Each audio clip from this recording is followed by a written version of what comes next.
এক টানা কয়েকদিন বৃষ্টির পরে হঠাৎ যখন মানে রোদ্দুরটা উঠেছিল, ভিডিওটা আমি এডিট করছি আজকে সোমবার এই বিকেল 5টা না 6:35-এ। এখন আমি ভিডিওটা ভয়েস দিচ্ছি, ঠিক আছে? শরীর খারাপের জন্য ভিডিওটা আমি এডিটও করতে পারিনি, পোস্টও করতে পারিনি। তো সেই দিন যেদিন মানে এত জামা কাপড় কেচেছি, প্রচণ্ড রোদ্দুর দিয়েছিল। আর দেখো আমি খাপে খাপে জামা কাপড়গুলো মেলছিলাম, কাচছিলাম আর মেলছিলাম।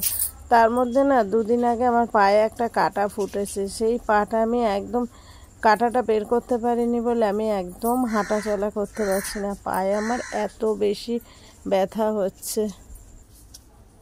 আর সবাই যখন দড়িগুলো টাঙায় নিজেদের হাইটের কথা মনে রাখে ছেলেরা, আমার হাইটের কথা ওদের মাথায় থাকে না। কত উঁচু দেখছো, মেলতে আমার কত কষ্ট হচ্ছে।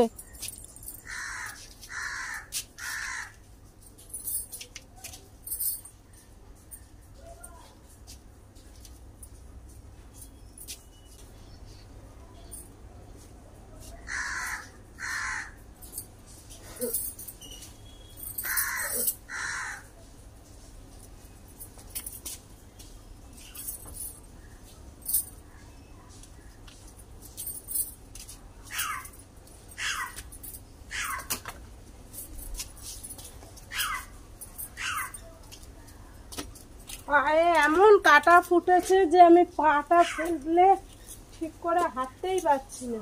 মনে হচ্ছে এমন করে ফেলবো যেন পুরোটাই ঢুকেছে। সরু কাটা না পাচ্ছি।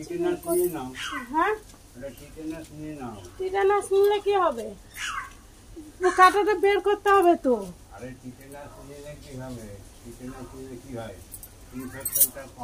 মানে মাছের কাটা মনে হয় কোনো কিছু থেকে রক্ষা করা, আর আদার্স অন্যান্য রোগ থেকে রক্ষা করা। বাবা কি ভয় লাগে, টিটেনাস নিতে বিকেলে নিতে হবে।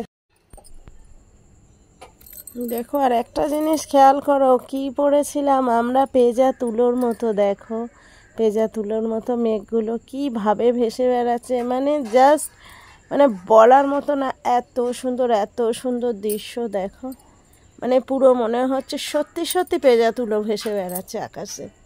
মানে আমার তো জাস্ট এত সুন্দর লেগেছিল, আমার মানে পা যন্ত্রণা করছে। তারপরেও আমি দাঁড়িয়ে মানে কি বলো তো, বৃষ্টির পরে না দেখবে বৃষ্টিটা যখন থেমে যায় তার পরের দিন যে রোদ্দুরটা ওঠে না, আকাশটার কিন্তু ঠিক এরকম হয়। আর আজকে তো জাস্ট ওয়াও, মানে আমার বলার কোনো ভাষা নেই। আমার তো এখানে মনে হচ্ছিল কোনো একটা মিউজিক অ্যাড করি, বাট আমার ভয় লাগে প্রচণ্ড, জানো তো। আমি দেখো ফ্রেন্ডস, এতগুলো এই যে জামা কাপড়, এগুলো আবার কাচবো। বাইরে এত মেলেছি, এত কিছু করেছি, এখন এগুলো আবার কাচবো। ওই দেখো আরেকদিন শুয়ে ব্ল্যাঙ্কেট গায়ে দিয়ে করছে।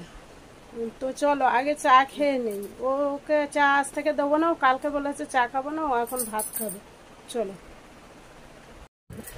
ওই যে জামা কাপড়গুলো তো কাচবো, তার আগে চা খেয়ে নিই। চাটা শুধু দেখো, মানে কদিন ধরে খিদা হচ্ছে তো আমার ভাল লাগছে না, আমি আবার সেই দুধ চা খাচ্ছি। আমার ছেলে বলছে আমাকে দিলে না, ও জেগে গেছে। মন্টি গান চালাবি না, মন্টি আবার সেই একই। তোকে আমি কি করছি এখানে? আমার ছেলে স্বভাব খারাপ। আমি এর আগেই এই ভিডিওটা শুট করছিলাম, আবার সেই গান চালিয়ে দিয়েছে। একদিন ওর ফোনটা দূর করে ফেলে দেবো আমি। তো যাই হোক, এই চাটা খেয়ে নিই, চাটা খেয়ে নিয়ে আমি কাচবো। ওকে আগে ভাত মেখে দেবো। ওর জানো তো, ওর হাত নেই, ভাত মাখতে পারে না। ভাত মেখে দিলে তবে ভাত খায়।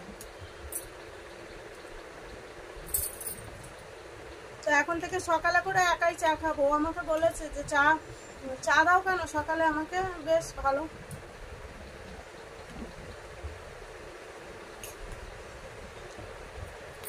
কতগুলো জামা কাপড় জানো।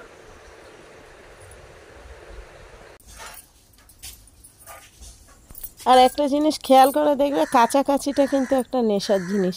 যেদিন তুমি কাচবে না কন্টিনিউ কেচেই যাবে, আর যেদিন তুমি কাচবে না 2 দিন ধরে জামা কাপড় ঢিবি হবে। এমনকি আমার বিশ্বাস করে ওয়াশিং মেশিন দিতেও আলিশার। এখন দেখো টপ করে হাতে কাচছি, মানে আমার মনে হচ্ছে এত বেশি মজা পাচ্ছে আমি বলে বোঝাতে পারবো না। দেখো আলাদা করে রান্না দেখানোর আমার একদম সময় নেই। এই যে মাছ ভাজা, ঠিক আছে। আর আমার তোমরা তো জানোই ডাল ছাড়া ভাত খাই না, মসুরির ডাল। এই যে পটল ভাজা আর মাছের ঝোল হচ্ছে, মাছের ঝোল হলে দেখাবো। যদি ভাবি আমি একসাথে দেখাবো তাহলে আমি পারবো না, তোমাদের দাদাভাই এসে এমন ভাত ভাত করবে যে সব নেচাকার হয়ে যাবে। শুরু হয়ে গেল সন্ধ্যের কাজ। এই যে দুধ জাল দিচ্ছি, এবার চা হবে। আমার মেন্টি কোথায় গেছে জানি না, ঘুরতে।